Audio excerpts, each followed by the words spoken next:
Hello everyone. In this video we are going to conduct the test that is for conducting the voltage regulation of an alternator by using the ZPF method.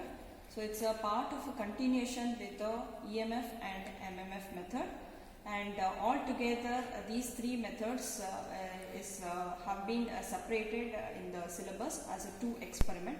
So in this ZPF method will be considered as one of the experiment, and EMF and MMF will be combined together, so that will be another experiment. So in this session we have seen that these are the connections need to be done, and what are the components required, that and all we have discussed in the previous the sessions, where the only difference is with the EMF and MMF to this method is that we are going to make use of a 2 LPF wattmeter in addition to that of the inductive load.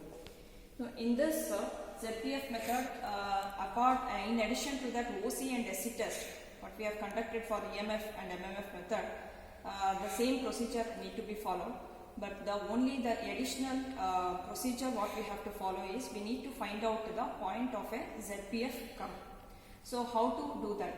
So the procedure is we have to make sure the rheostat which is connected to the field, it should be in the cutout position, that means it is in minimum position, and the TPST and SPST switch should be in the off condition, and the inductive load need to be fully loaded. So now after the second step is we have to switch on the supply and start the motor by using a DC starter, and bring our motor to a rated speed, that is around 1500 RPM, by varying this rheostat to the cut-in positions. And we have to close the next step is we need to close the TPST and SPST switch. Then vary the dimmer stat to the rated value, to the rated value of the alternator, that is around 7 amperes. If slowly when you are varying it, we need to observe that whether the wattmeter is going to give the particular value. If it kicks back, if any one of the wattmeter is going to kick back, again we have to bring back the dimmer stat to the 0 position and off the TPST and SPST switch. Then we need to interchange the CV connections of any one of the wattmeter which is going to kick back. So after interchanging C and B connections, again we need to follow the same procedure. Switch on the TPST and SPST switch, then vary the dimmer stat in such a way that the rated current will flow into this, that is around 7 amperes, and the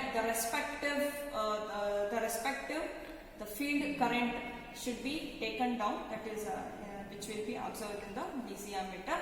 So the respective field current has to be taken down, as well the wattmeter readings need to be taken. The one wattmeter which has been kicked back and we have interchanged the C and B, that should be taken as a negative reading value. Okay. So now let us perform this experiment. So let us switch on the supply.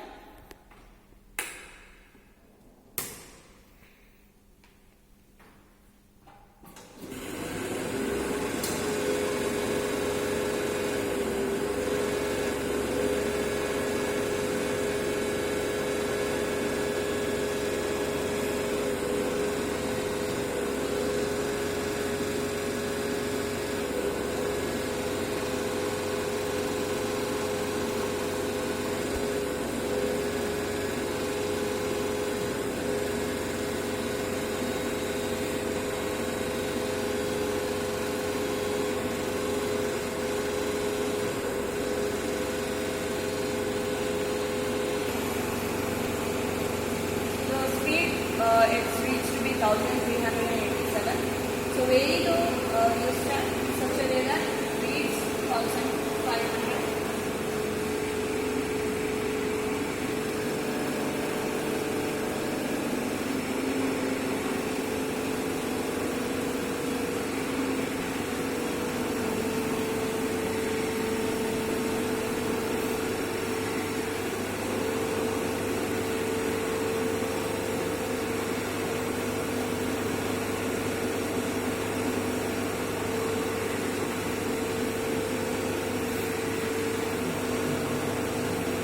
So after obtaining a rated speed, now we have to switch on the EPST, we have to switch on the SPST switch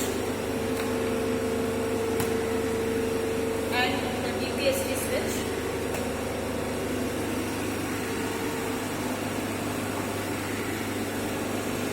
So after switching on the SPST and DPST switch, now let us vary the current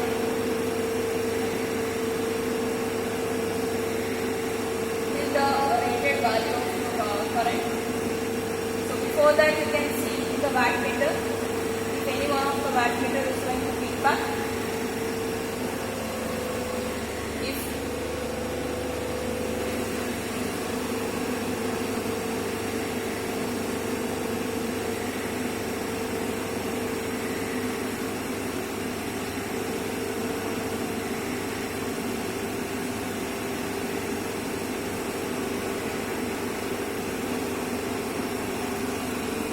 so it reads to around 7 amperes, the rated current, which has to flow.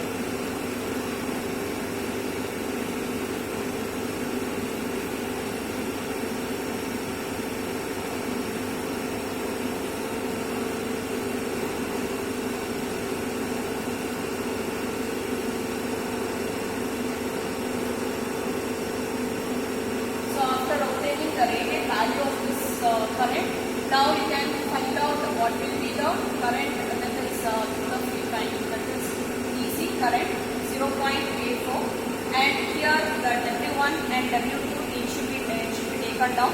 It is around 56 and the another wattmeter reads around 70. So this is the first part of our calculation, that is to find the point in a ZPF curve. Okay, draw the Fourier triangle. So we require this. Now after taking down, this is only a single reading which we have to take down. Bring back the reverse drive to the zero position. Switch off the SPST switch and EPST switch.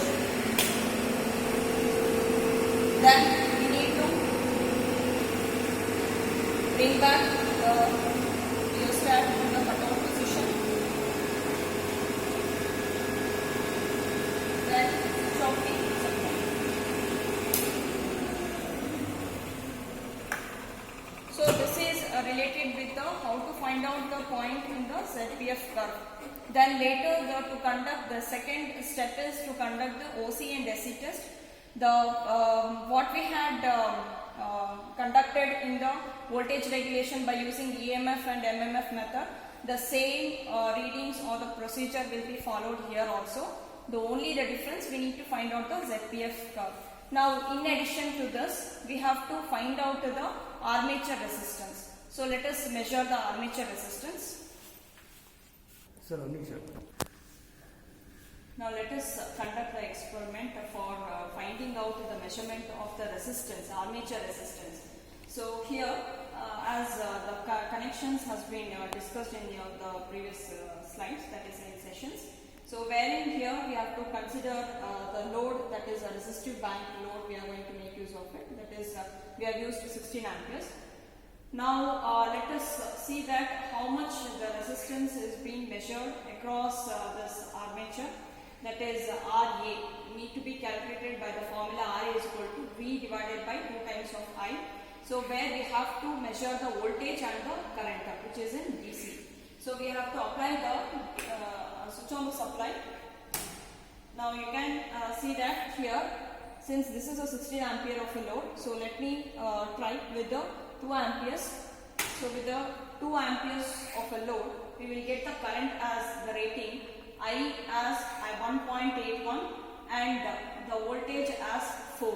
So take a ratio of V by 2 times of I.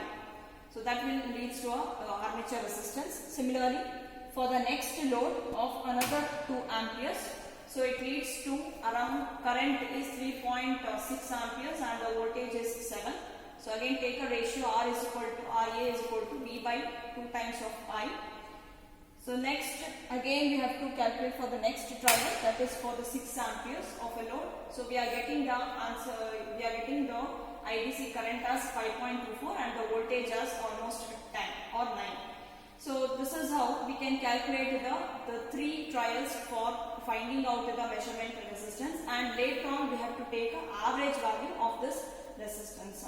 Now let us bring back this in the 0 position to switch off this supply. So let us switch off the supply. So this is what the procedure need to be followed, and the same armature resistance need to be considered for the voltage regulation by using EMF and MMF method also.